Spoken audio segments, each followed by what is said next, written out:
Hi, everyone. Thank you for joining us. We're going to give folks, I think, a minute or so to hop on and then get right into it.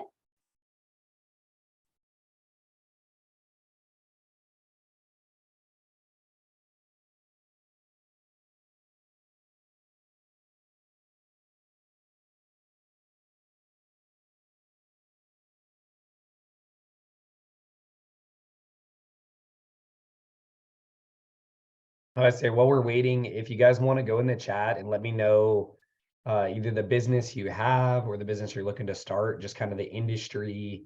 It'll help me as I'm doing my presentation just to tailor that to be specific to those of you who are on. But also let you guys all know who's in the room. So if you guys could just put that in the chat, that'd be super helpful.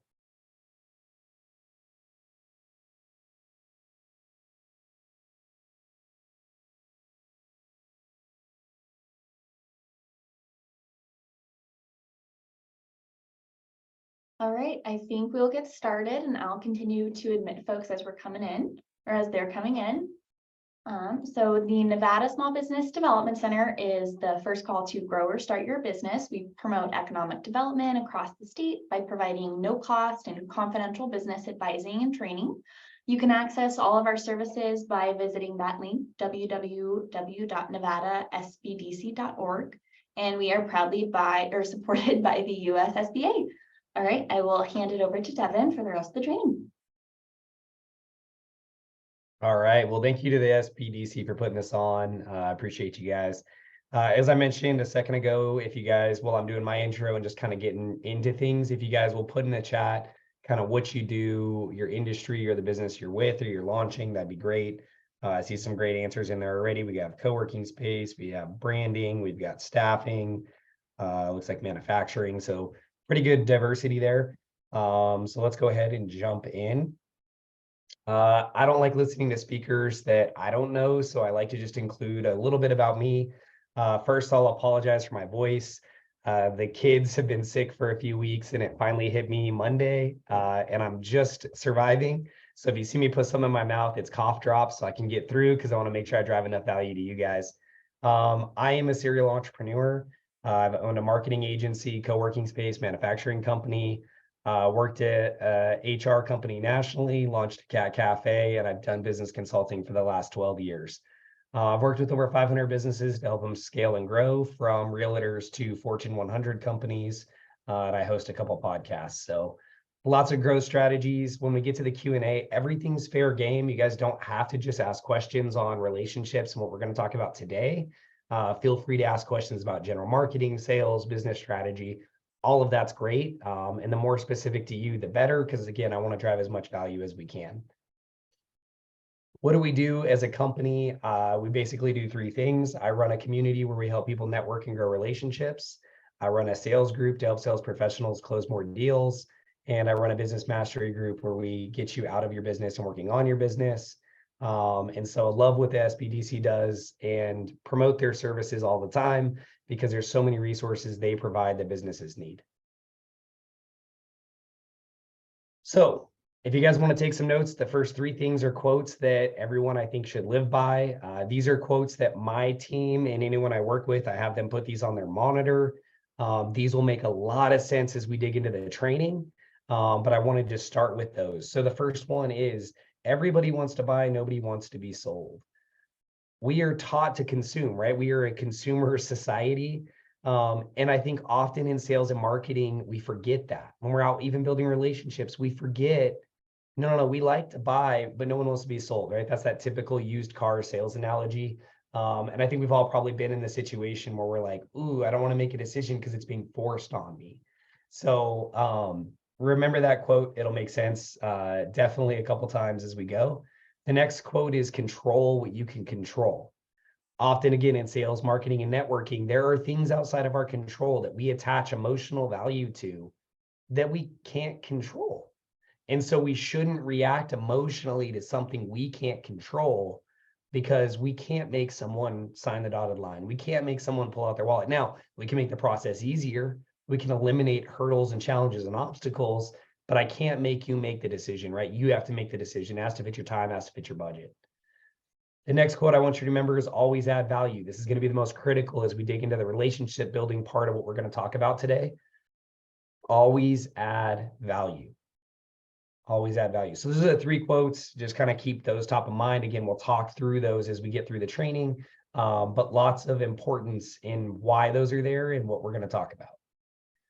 So first question for the room, networking scenario. You're going to go to an event. Let's say it's in person. I think it's easier to visualize, but we're at one now, right? There are a lot of people in the room. But if your intent is to go to a networking event, you know, YPN, NCET, pick an event in your area, your chamber event. Who are you looking to connect with and why? If you guys want to just throw some answers in the chat, who are you looking to connect with and why? When you're going to a networking event, who are you trying to connect with?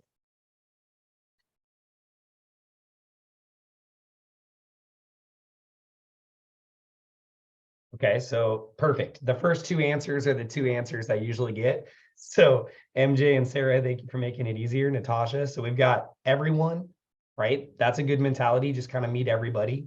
We have decision makers, so Sarah, a little more specific. Natasha, we have investors, so hyper targeted to what you're looking for based on the moment in your business journey. Perfect, so there's some clarity there. The thing I want you guys to think about is this. Everyone is probably the right answer, but you have to have the strategy behind that answer.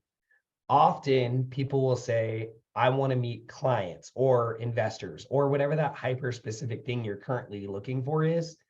And when we go into a room or a relationship with that mentality, we are automatically losing opportunity because we don't know who the people in the room know. We don't know what their spouse does, their parents do, their family does. We don't know what networks they belong to, where they operate. We don't know anything. Matter of fact, that investor you want might be one step away from someone in the room, but you might have eliminated that relationship because you didn't see potential within the first 30 seconds. So the answer, there's no right answer, right? But the answer I love is yes, everybody. But I want you to think about that in a different way. And so that's what we're going to talk through is what mentality can we have so that we can maximize who we're meeting in the room.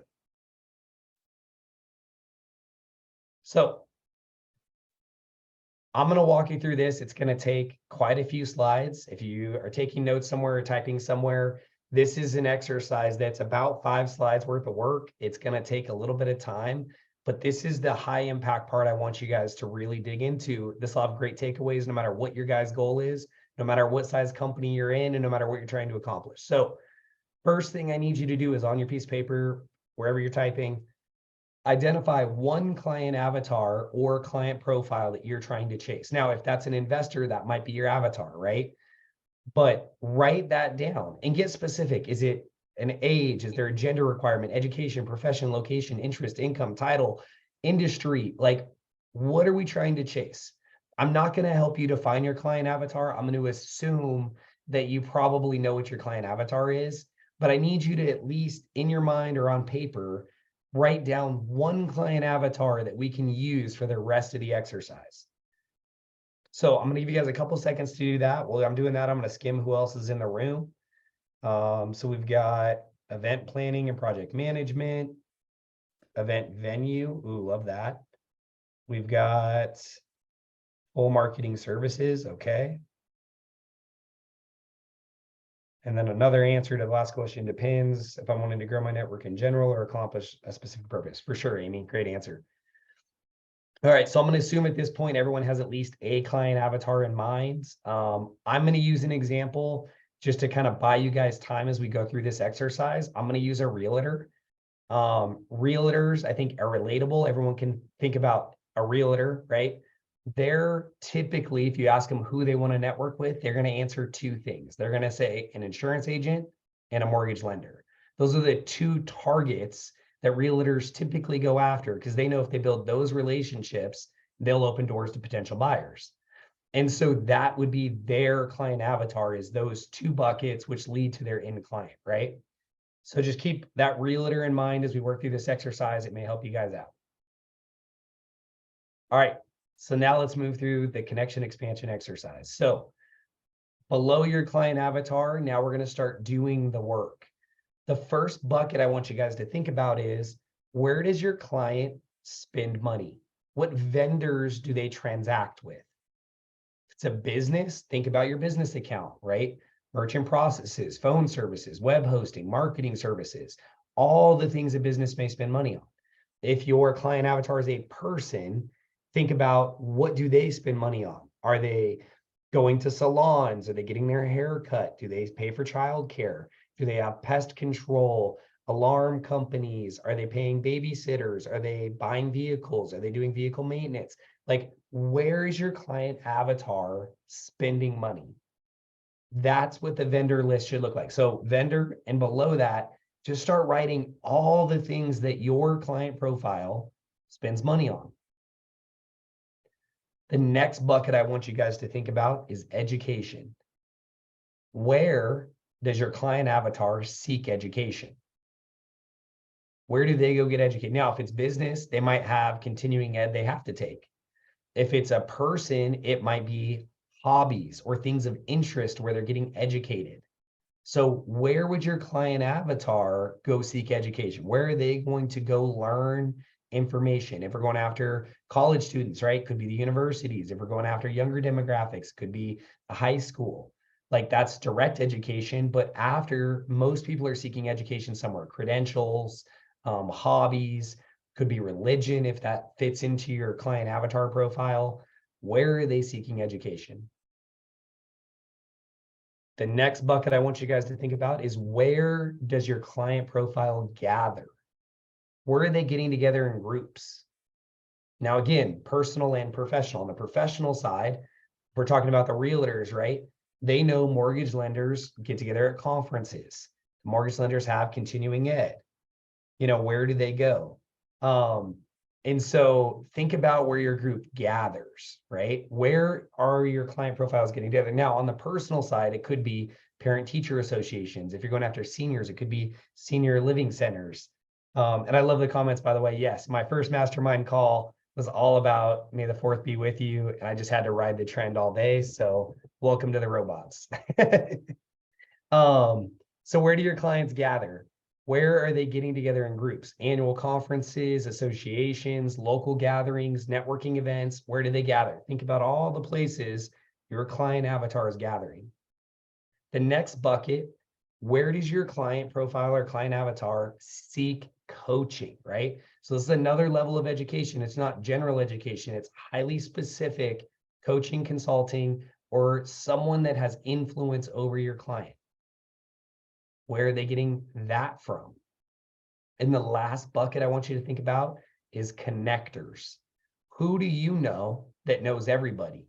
Or how would you identify if you're in a conversation with someone who seems to know everybody? Now, the importance of this exercise is this. If we go back to the networking example, people say, I want to meet everybody. Well, now we can assign what that actually means. As we're meeting everybody, are they a potential client? Are they a vendor? Are they somewhere my potential client might seek education? Where do they have access to where my client gathers? Are they a coach? Do they have access to coaches? Are they a connector? Do they have access to connectors? It should make every relationship and every conversation you're having have more value, because now we're not just chasing a client. We are chasing any and every one of these things that we just wrote down. And the reason we're chasing that is because every one of these relationships has influence over our client, probably has a monetized relationship. And if they endorse us, or if we find ourselves in a room where that person's advocating for us, we can close more than one client. And so it shifts us from a one-to-one to one-to-many relationship. And so you'll see I assign some points. Some people like to make a game out of it. As we're thinking about building these relationships, if you go into a meeting, how many referrals can you get for all of these things? And what's that worth?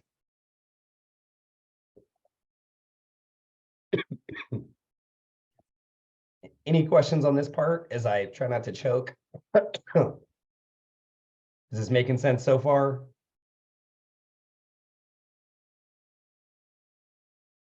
There's not a ton of cameras on. Yes, okay, cool. Got a couple yeses, Pat, thank you.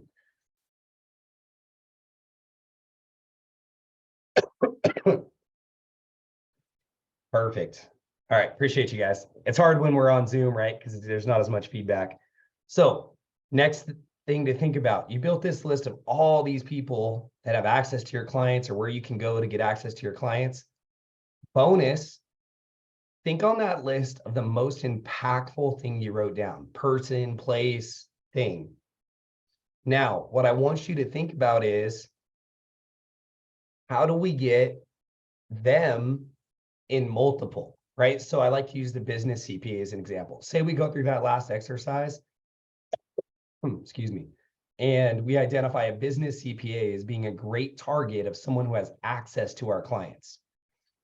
What I want you to do is I want you to go through the connection expansion exercise, the last slide, for that high impact individual. So now we're looking at, how do I figure out where that CPA spends money, where they gather, where they get educated, who has access to them, who coaches them? Because if I can find the person who has influence over the business CPA, I now am in a many to many relationship. My effort, whether it's sales or marketing or networking, is amplified, because if I get to the one coach who's an expert at helping business CPAs scale, and that coach says, hey, Devin's the best at blank, and endorses me, I now have all these relationships with business CPAs, and all of those business CPAs have access to my clients. And so that compounded effect of building one good relationship equals so many more opportunities than if we build our sales and marketing plans to chase one client. So this is the bonus work, is if you go through this same exercise with that target client, now we understand our network is so much bigger and it's so much more impactful.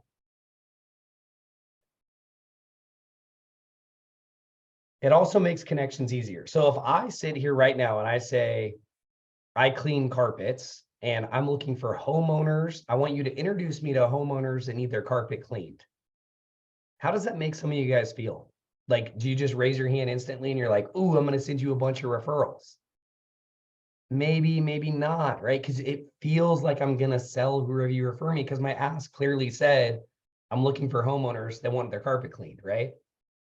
If I change my ask and I say, hey, I'm looking to connect with realtors, any realtors you know, because I clean carpets and I love talking to realtors because I can help them in the process. I'd love to just meet every realtor you know. Now, all of a sudden, every one of you goes, oh, I know 1, 2, 3, 4 realtors, and I'm happy to connect you. Because I didn't say, I'm going to sell the realtor. I said, I'm going to work with the realtor to find common value where we can help each other. And so the introduction becomes so much easier. And so if we go through the connection expansion exercise, it's the same thing. If you sit here and say, hey, Devin, I want to meet blank because they're a client, I now have to trust you instantly, refer someone to you, knowing that you're going to sell to them. It's hard. It's a hard ask. Yet that's what most people do when we talk about referrals. You go to your network and you ask for the hard ask. Instead, go to your connection expansion exercise and ask for anything on that list. Ask for the vendor, ask for where they gather, ask for all these other things. Because then the people you're asking will go, oh yeah, I know the association, or I know XYZ, or I know those professionals, or I know a connector, or I know someone who has influence in that space. Love to connect you, because now we're connecting for synergy, not sales. It makes getting referrals and making referrals so much easier, and it's a higher impact conversation anyways. And so that's the outcome that I want you guys to think about is, if you find yourself in this moment, or you talk to a sales coach who's like, ask your whole client base for referrals. That's so uncomfortable, right? Even if you crush it, it's still uncomfortable. Instead, ask your client base to refer you to someone on the connection expansion list. Still making sense for everybody? All right, I saw a head nod. And then the one question that came in, how can we apply this to online and virtual mixers? Great question. So in the online and virtual mixer space, it depends on the event. Like an event like this is hard because we're limited on time. We can't do a full around the room, who's here, what you do, what you're looking for. If you can get that, get everybody's names. But at a minimum, you should get everyone's names on here, take a screenshot, or get your phone right now and take a picture. right? And go connect with everybody on LinkedIn. And I'm going to give you the exact script to use later that you guys can use on each other. And it'll feel great. And you guys will all laugh at each other because you'll know exactly why you're using the script, right? But yes, we can do it. But first, make sure you capture everybody's names at a minimum so that we at least can follow up with somebody from the call. Pat says that smart. Roberto, yes, we're good. Okay, awesome. So mindset shift. So this should look like one of the quotes I told you guys to write down: control what you can control. My first question to this is, do you know your sales process, right? Are you a B2B, a B2C? Are you a service provider? Are you a product provider, right? All those things will change your sales process. Is it at a retail point or is it a service? Is there multiple touches? Is there one touch? Do you have a follow-up process? You really have to know your sales process. In this example, we're going to talk about just like a service example because it tends to be the most complex sale. And I want you to control the pieces you can control. Again, we assign so much emotion to, hey, that big client didn't close. Okay. Can you make the big client close? You can't. Nobody can make anyone buy anything, right? We can make the process easier. We can eliminate obstacles, but I can't make you write a check, right? I can't sit there. I mean, I guess I could hold the pen to the paper and forge it. So I want you to control what you can control. So in this example, showing up to events, you can control that. You can control being in the room, right? You can control getting everybody's business card. There's nothing worse when networking than having these awesome conversations and not getting someone's business card. If you think someone's going to follow up with you, you missed the equation because that's outside your control. What you can control is showing up and getting their contact info. Exactly what I just told you. Get your phone, take a screenshot, right? Let's do it. Everybody do it. Boom, got the screenshot, got everybody's names. Okay, great. I'm in the room and I know who's here. Now I can control how I follow up. And we're going to talk through that exact process. I'm going to give you the exact scripts, the language, everything here in a second. I can use the right language, right? I can stop selling. I can control how I follow up after a meeting.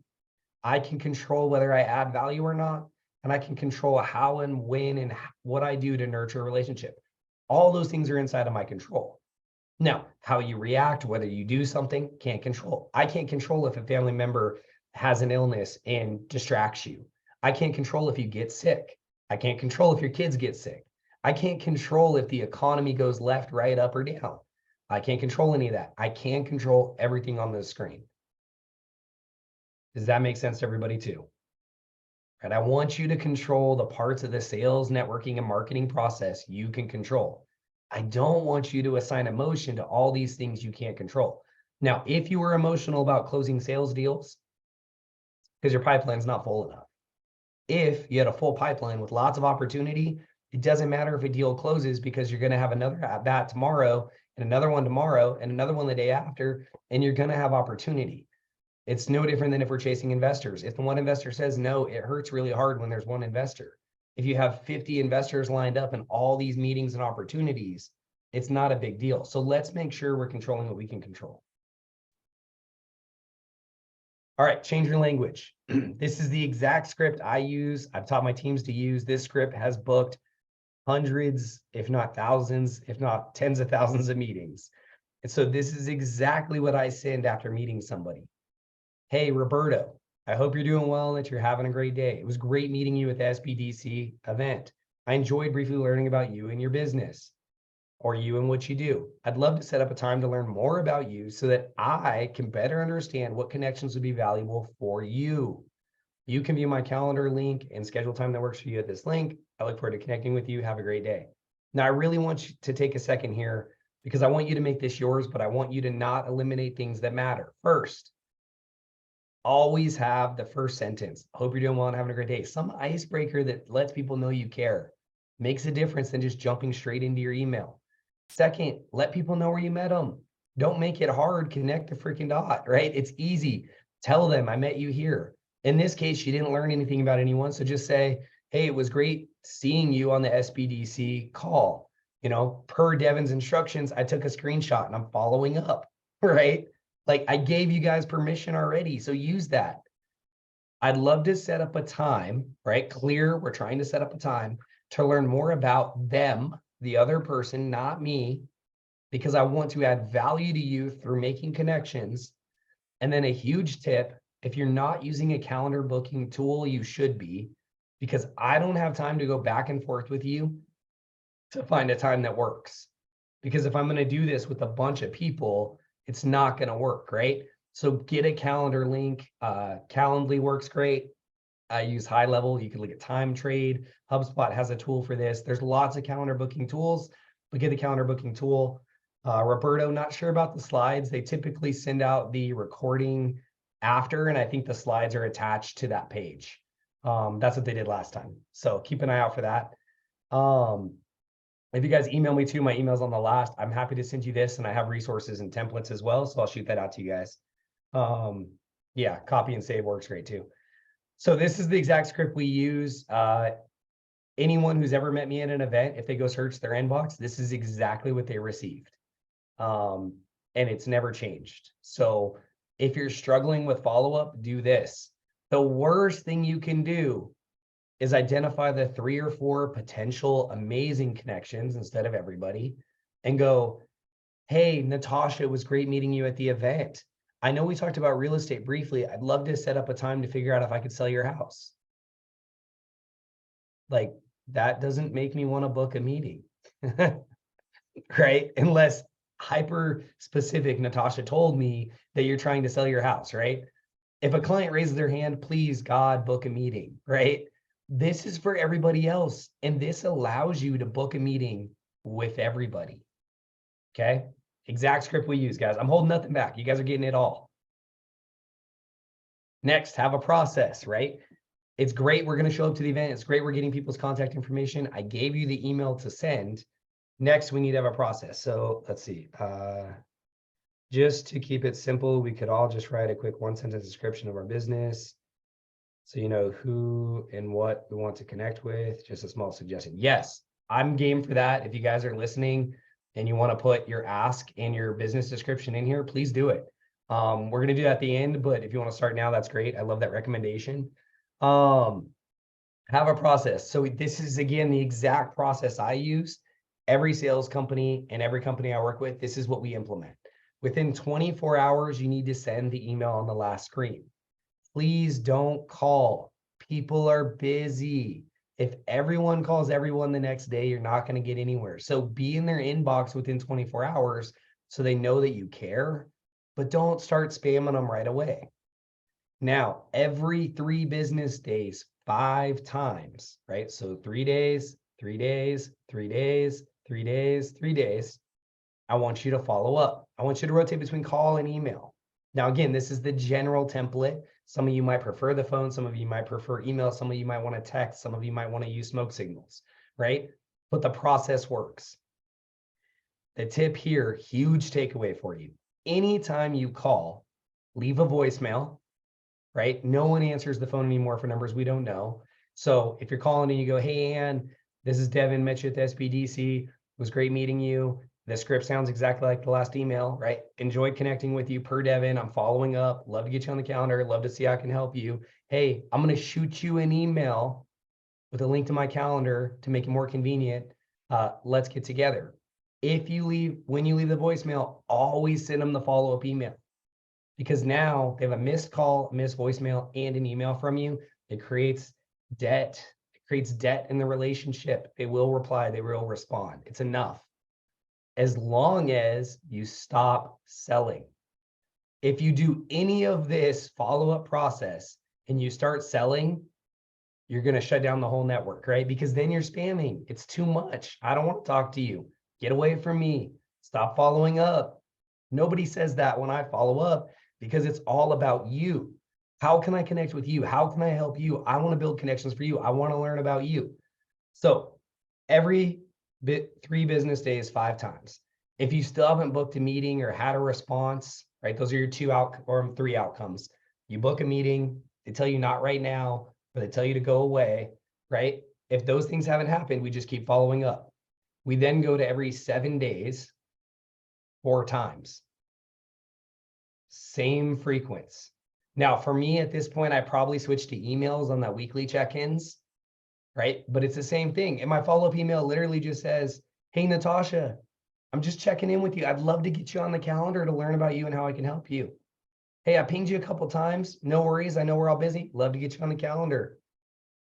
Right? So if you're using language about the other person, this process works. After you've done your 4 touches, those 7 days apart, right? So now we're what, a month and a half, almost 2 months out. Then you move everyone to your nurture sequence. I'm going to give you that email template here in a second too. And you check in with them every 30, 45, or 60 days, depending on the value of the relationship. This is a time where you need to assign some value. If it's a high priority relationship, every 30 days, you should be checking in. If it's someone that's cold, meh, I don't really know them much, 45, 60 days. But everybody gets nurtured because you never know who has access to your ideal client or what you need, and you never know when they're going to take the time to reply. Okay, everyone take a screenshot of this. This is the process.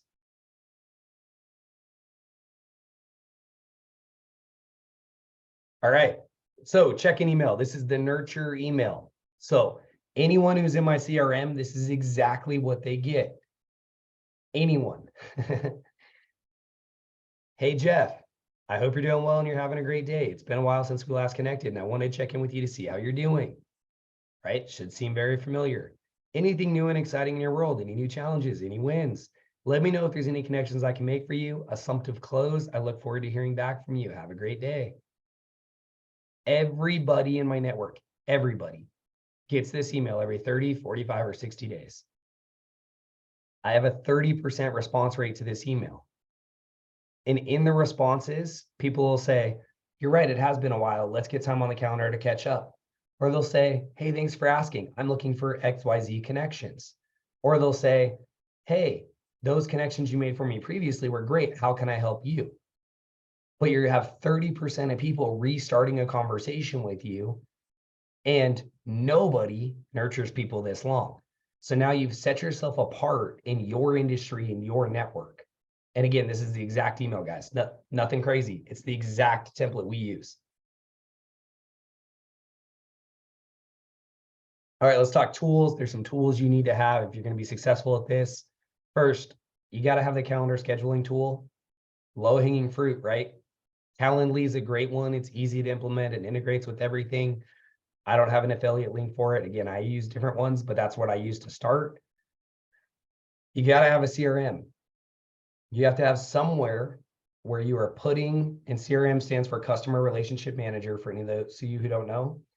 You have to have a place where you're putting all of your contacts where you can assign a task. That's a key. Outlook technically could count, or your phone could count as a CRM because you can store data there. But you need to be able to assign a task to a contact in whatever CRM you choose. The reasoning to that is if we're going to do this process well, we have to have tasks assigned telling us when to follow up, when to check in, when to do all the stuff that was just on the last slide. Another bonus is you need to have a clear process for taking notes. Does anyone have a notepad sitting around somewhere with a stack full of notes in it that you've never looked back at?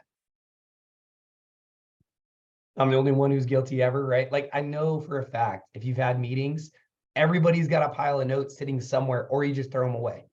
None of that's valuable, right? None of it's valuable.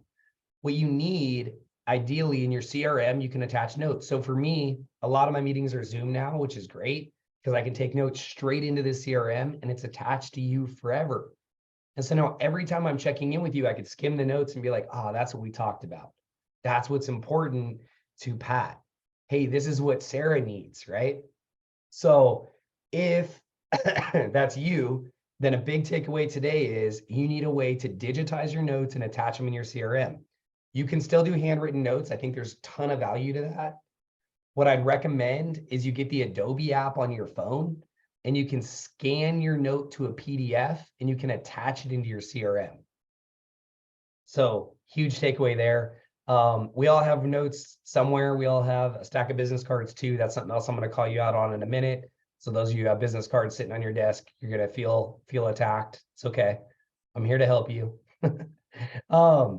those are the tools I need you guys to pay attention to. So if you don't have a calendar system, get one. If you're not using a CRM, simple one, but you got to have one. HubSpot's a free CRM. You can track all this stuff inside of HubSpot. And then note-taking system you've got to have. And then Heather, I just knew it. All right, you got all those business cards sitting there? I just know it, right? She's got the stack. She's probably like, it's like the leaning tower of no opportunity, right? Because if they're not in the system, we can't close them. We can't do anything with them. So tool recommendations for you guys. If you want to dig in deeper on tools later, when we get to Q&A, let me know. I can give you more examples. But let's make it happen. Tips for success. Every single contact has to go into the CRM. There is no reason why a person in your life is not in your CRM. Personal, professional, doesn't matter, right? The teacher at the school, if you know their name and email, they go in the CRM because you never know when there's going to be value in that relationship. You also should have a task assigned for everyone who's in your CRM. When you put them in your CRM, connect with them on social, Facebook, Instagram, LinkedIn, TikTok. I don't care what platform you're on, whatever you're on, connect with them. With your tasks, huge tip here. Every time you book a meeting, every time you assign a task for the next day, and the task says to do follow-up from meeting.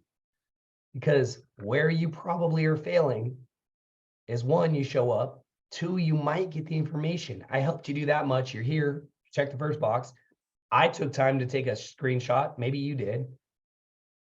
Now we got to follow up, right? So you got to have those tasks. You got to hold yourself accountable. If you put all this time in to book a meeting, you've got to assign a task to follow up and hold yourself accountable to maximizing the value in the meeting you just had. Okay, so tips for success on this slide. Meeting structure, little bonus content here, right? We booked that meeting, and the meeting was booked with the intent of, hey, Ebony, or hey, Kevin, I want to get to know you more, right? So we booked the meeting. In my case, I do 20-minute alignment meetings. If we're in Zoom, if we're in person, maybe we do a little bit longer, but on Zoom, 20 minutes. Let's get in, let's figure out how we can help each other. 80% of the time, I should be asking you questions, you should be talking. Again, so often we want to default to, I have to tell you who I am and what I'm doing and how amazing I am and what I sell and what my services are, and it's amazing and please buy it. Stop. Go in and be a genuine human and ask good questions. What do you do? How'd you get there? Why do you do that? What's exciting about it? What are you doing awesome this year? What's in your way? What's working? What's not working? Right? All the good questions.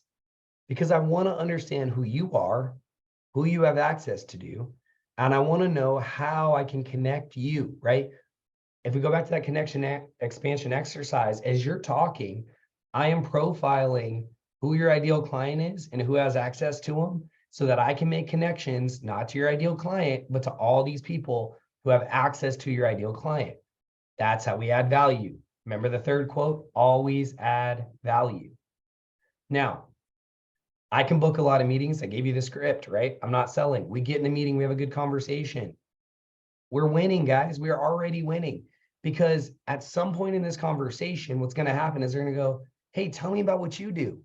And now you know everything about them, and you can answer in a way that either positions you to sell or positions you to get the right connection. But if you just start talking first, you lose. So meeting structure, 80% of the time, ask questions. Mirroring, another good takeaway for you. Everything you do, other people will do. Most people aren't professionals at any of this, right? You're a professional at whatever you do for a living. And so if I do something, you'll do it too. So if my goal in a meeting is to understand and ask good questions, so I know about you and how I can help you, the other person is going to ask very similar questions because now they have the same goal. After a meeting, if I make 3, 4, 5 valuable connections for you and I edify you and I say, Natasha, you got to meet Roberto. Here's why. You guys are amazing. This is the takeaway. This is the take. Oh my gosh, you guys got to do it. Happy connecting. What I'm doing is I'm showing you, one, I'm adding value to you instantly, right? I'm delivering on all the language I've created. I'm edifying you. I'm giving myself permission to follow up with both of you. And I'm teaching you how to do what I want you to do. I want you to go in your Rolodex and I want you to open doors for me. But why would I assume you're going to do that if I'm not doing it for you? You have to mirror whatever you do, people will do. Networking, if I ask for your information, if I ask good questions, people will respond, right? Mirroring, make sure you guys are paying attention to that. Add value, we talked about this. Adding value comes from not just selling your services. Adding value comes from providing education, resources, or connections. Ideally connections. Worst case scenario, give them some tools. Hey, based on the conversation we had, you should check this book out. It might be valuable. Hey, you know what? I'm in this group and they posted this training video. Check it out. It answers the question you were talking about, right? We want to provide value through education, resources, and always through connections. My goal in every single meeting is who can I connect you with? And within 24 hours, making those connections. Because I want to drive value to the relationship as fast as possible. I want you to feel like you owe me by either opening the door for me, providing services for me, or doing something for me. But again, I'm not going to expect that unless I'm over delivering in a way that makes you feel that way. So always add value. Now let's get started, right? There's a lot of information here. Hopefully you guys already have some nuggets and takeaways. I was trying to leave about 15 minutes, which it looks like we're on track for some Q&A. And so here's just the baseline to start. Take all those business cards, all the contacts in your phone, all the contacts in your email, and put them in a CRM. I don't care what CRM, get one. HubSpot is free, right? Again, it's free. Set up your calendar link. Go to Calendly. It's like $15 a month for the amazing level. I think they still have a free trial. Set it up. Now, everyone in your network, you could do this if you want to book meetings and start moving the needle. You send them "it's been a while" email, which I think might be on the next slide. Don't hold me accountable, but I might give you one more email template. You're going to send them the "it's been a while" email, 5 new people a day. And then you're going to assign the task 3 days later to check in with them to book that same meeting. And then tomorrow you're going to add 5 more people. You're going to assign the task 5 days later. And then the day after, you're going to add 5 more people and you're going to assign the task 3 days later. And then all those people, you're just going to go through the 33333, 7777, and then you're going to fall. The ones who don't reply, all are going to fall into your nurture campaign, and they're going to get the nurture template from you.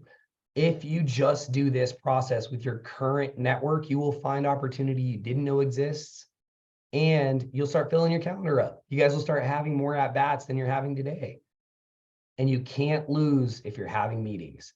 If you're asking good questions and you understand how the connection expansion exercise works. Now, again, create your tasks. Certain number of contacts a day. I gave you guys an example of 5. I don't care if you had 1. Even if you had 1 every work day, right? That's still 20 a month. 20 people a month that you're now working on nurturing. If you compound that for a decade, you have thousands of people you guys are working on building relationships with who can add value back to you. And then start filling your calendar. Book some meetings, have some conversations, catch up with people. You're not too busy and you're not too important to have meetings. Otherwise, you probably wouldn't be on this call, right?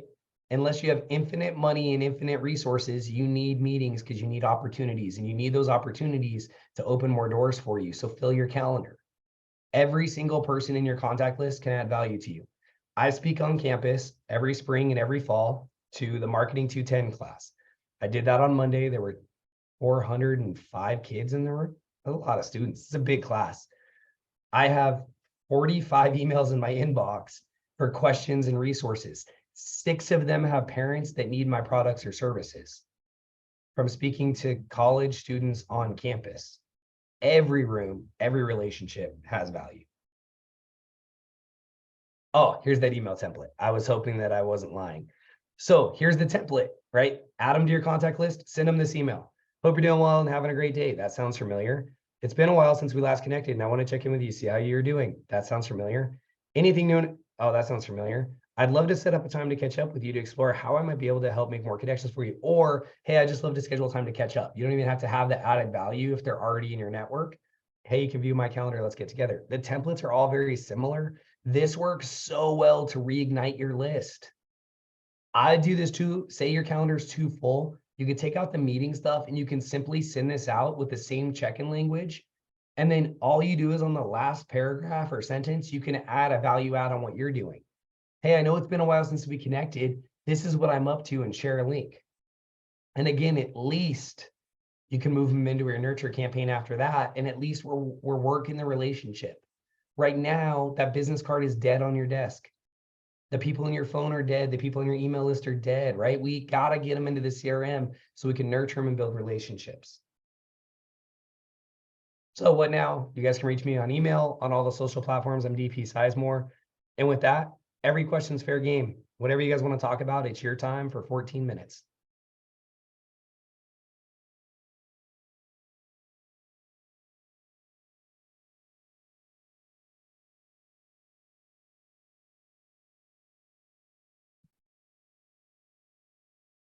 Appreciate you, Kevin. Thanks for the feedback. Hi, Devin. Thank you for such an awesome presentation. Sure. I've screenshotted every slide. Perfect. What recommendations do you have for continuing to network as we go into a recession and people get a lot more shy and a lot more scared when it comes to making those kinds of meetings? Yeah, so the good news is the whole strategy I just gave you is recession proof. Because it has nothing to do with sales. So we're not freaking people out with money. Money will get tight depending on what you're selling, right? In a recession, certain things are needed, certain things aren't. But with this, everybody needs help. And in a recession, you need more help. And so what's great about the language is you'll actually see an increase in meetings booked the worse the economy or the time gets, because at that point, everyone is clamoring for support. And that's exactly what you're offering. So you are the shining light instead of being that stupid salesperson that's just trying to book a meeting to sell me something when God knows I'm just trying to figure out how to buy groceries, right? So the language will help you dramatically, Amy, in that scenario. And it will position you in a way different world than anyone else.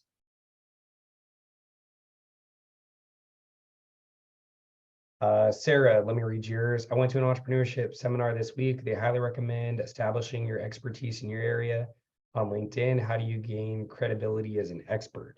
That's a great question. I'm going to give you my side note on that. Visibility plus credibility equals profitability. And so on any platform or whatever, you just have to be visible. So be on the platform, have a nice headshot, credible, create content, again, provide value through education. We all have amazing phones.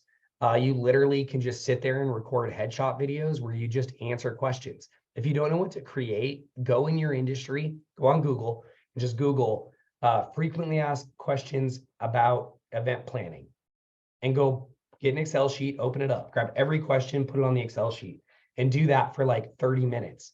You will have so much content.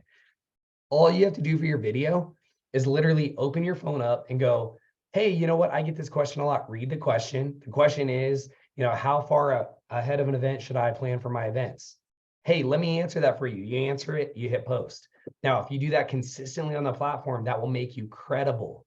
So now you're visible because you're there and have a nice profile. You wrote your description. You're credible because you're creating content relevant to your industry, and that'll position you to be profitable. So hopefully that helps you. No matter what platform you're trying to go on, that will help you get there. Just answer questions, provide value.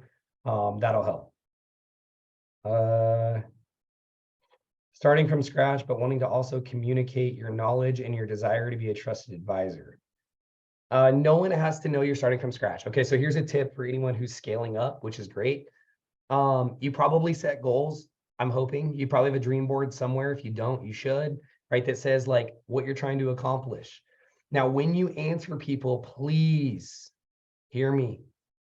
If someone asks you how many clients you work with, answer with your goal, not with reality. They don't know any better, and the goal is going to become your reality. I've been teaching sales reps this and business owners for a long time. So often we feel ashamed that we just start. Everybody has to just start.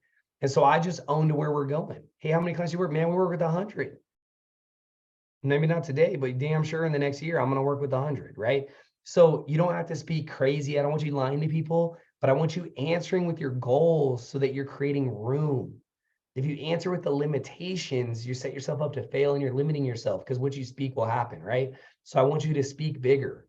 Speak bigger. And if you start speaking bigger, what will happen is your confidence is going to go up, your IQ is going to go up, the rooms you're in are going to go up, and people are going to start going, dang. And now your client list will start growing, right? So whatever distance that is that's comfortable for you, that's what you should speak in, but you got to speak ahead because I want you to create room. So often we speak to today and all we're doing is capping ourselves. So don't do that. Cameron, you're welcome. Rochelle, yes, great. Carolina, great information. Natasha, you're very welcome.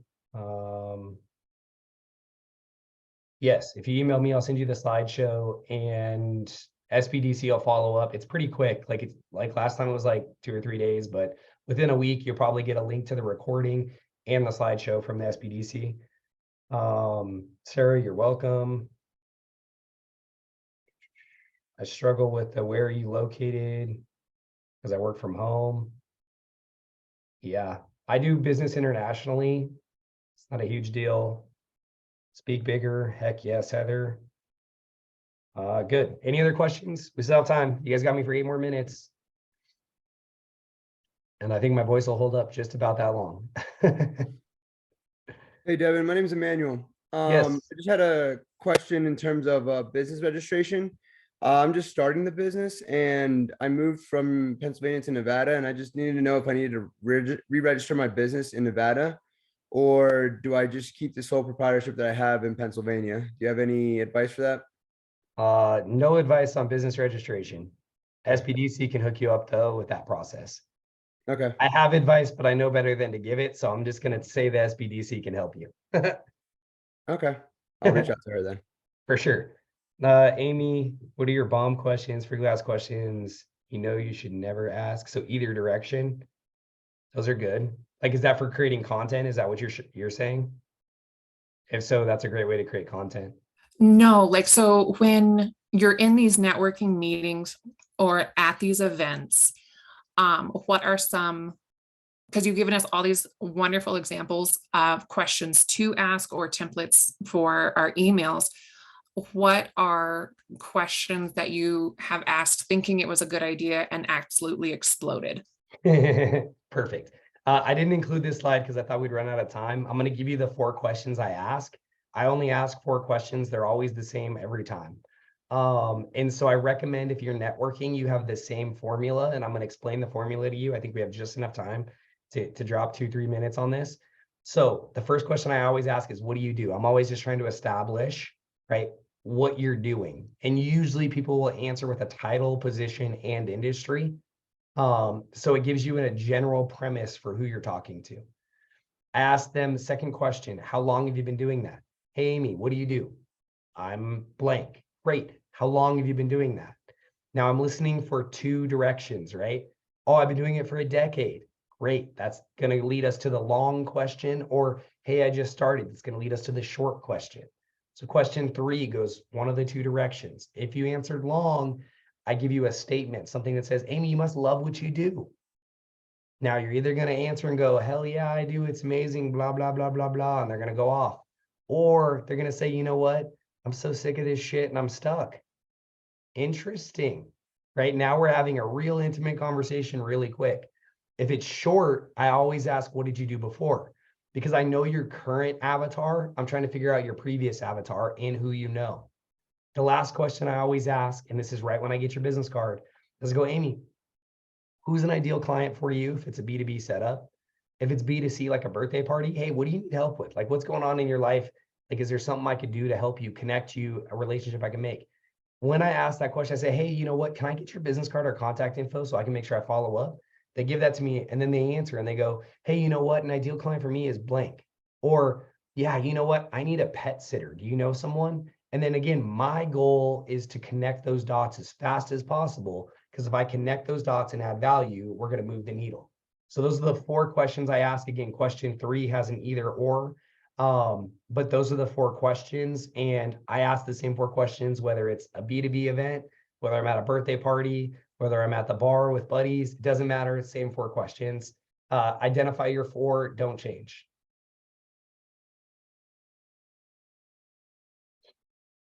Sarah, what is the most impactful piece of advice you received from a mentor? Such an interesting question. I've had amazing mentors. The dream board is definitely a huge takeaway. If you guys don't have a dream board, you need one. The dream board should include personal, professional, fitness, finance, vacations, kids, family. Like there should be categories on there. If you have a spouse, create the dream board together. Everything that goes on our dream board, we hit because we talk about it, look at it, and think about it all the time. So huge takeaway there. The second thing I wanted to tell you about mentorship. Your mentor is not always right. I need you to hear me. I need you to hear me. This has cost me hundreds of thousands of dollars. Your mentor is not always right. Your mentor is giving you the best advice given the perspective they have. They don't understand and know everything about your current situation. So never just jump on what a mentor says. Listen, adapt it to what you're trying to accomplish, and then go. Don't just jump. So that'd be my advice on mentors and some stuff I've heard. If you're starting your business, how do you answer? How long have you been doing that? And not lose credibility and trust. It's great. So that's a great question. It happens all the time with startups. Let's assume it's a worst case scenario. You're in an industry you know nothing about. I'll give you an example. I went to work for BBSI, National PEO HR company, know nothing about it. I was the area manager, had to build a region, and people, meaning insurance agents who refer to us to most businesses, be like, well, Devin, how long have you been in this industry? And you have to have a crafted answer you use all the time. So you need to work on writing the script. And my script would be, yeah, you know what? I actually don't understand the work comp industry that well. That's why you're here. Or, I don't know that industry that well at all, but I'm learning quick. What I do know is I know business. I know how to make businesses make money and grow. And that's why I'm here, right? I'm here to grow this branch. Now I'm going to hire amazing people to help me do the rest, right? You have to craft your answer, right, in a way that positions your expertise. Yeah, you know what? I am just getting started, but I've been a fitness advocate forever, right? I've been training friends non-professionally for a while. I'm excited I get to do it for a living now. So own it and then tell your story that positions you in a strong way. If you need help doing that, let me know. We'll book 20 minutes, and in the 20-minute call, ask, and I'll build it just for you. Great input, email address, perfect. What's a good source to know what your sales process is? So sales process, we like to talk about the life cycle of a client. Emmanuel, this is your question. So think about everywhere your client's going to come in through the process, right? If we use retail as an example, Costco, right? I know that the customer is going to find me or be referred to me. They're going to come in, they're going to park, they're going to walk in the front door, they're going to walk through the store, they're going to visualize stuff, put stuff in their cart, they're going to have to check out. There's a lot of steps. So think about you as a customer going through your process and what you're going to have to buy. Could you do an example possibly for like online? Because I'm just starting with that. Yeah, so if it's e-com or service process, right? So you'll have to think about, you can literally just Google e-commerce buying cycle, but you'll see there's like an education phase, there's a decision-making process, there's a validation. Typically they're looking for competitors, then they apply it to the cart, then you got a left behind cart, and then you close them. So lots of complexity there, but there's probably still 5 to 10 steps. Okay, you said Google e-commerce what? Buying cycle. Cool. Thank you, man. For sure. Let me see if there's any other questions we can hit real quick. Perfect. Looks like I got everybody's questions and we're right on time. I appreciate you all. My email's in there. Hit me up. Because I've been talking, I haven't taken notes of your guys' notes or emails. So I'm going to let you reach out to me, which is not what I told you to do. SBDC will follow up with you guys in the next week with the recording and slides. And anything else, I look forward to connecting with you or seeing you on LinkedIn. SBDC, thank you so much. Thank you. And thank you everyone for joining us. Like Devin said, we will be following up with these slides and recording. Oops. Yeah. So once we receive that, or once we have that uploaded, you will be receiving a follow-up message with all of those things. And in the meantime, if you'd like to get connected with an advisor, please feel free to reach out to me via email. My name's Madison Shirley, And I'll put my email in the chat. It's mshirley@unr.edu. And all of you should be in the system, and I would be happy to get you connected. Alrighty, thanks all. Thank you all. Thanks.